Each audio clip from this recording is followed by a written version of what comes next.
সেই আত্মাৰ সদ্গতিৰ কাৰণে মৌন প্ৰাৰ্থনা কৰিব। আমি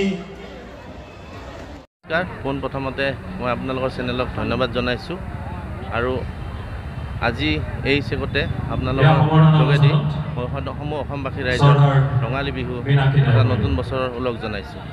আমাৰ আজি এই পশ্চিম জালুকবাৰী ৰঙালী বিহু সন্মিলনী ৩২ নম্বৰ বিহু আৰু এই ৩২ নম্বৰ বিহুৰ আজিৰ বিশেষ আকৰ্ষণ এই ভাস্কৰ অফচেলৰ গীতৰ শৰাই থাকিব আৰু লগতে থাকিব সুবাসনা দত্তৰ গীতৰ শৰাই, লগতে দাক্ষিণী বিহু দলৰ বিহু নৃত্য আছে আৰু আন বহুত ধৰণৰ বাৰেৰহণীয়া সাংস্কৃতিক অনুষ্ঠান আছে।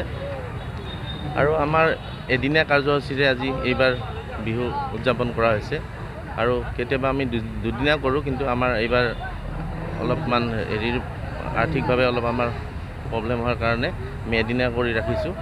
আৰু আমাৰ এই অঞ্চলৰ গোটেই মানুহখিনি আমাক সহযোগ কৰে আৰু উপস্থিত হয়।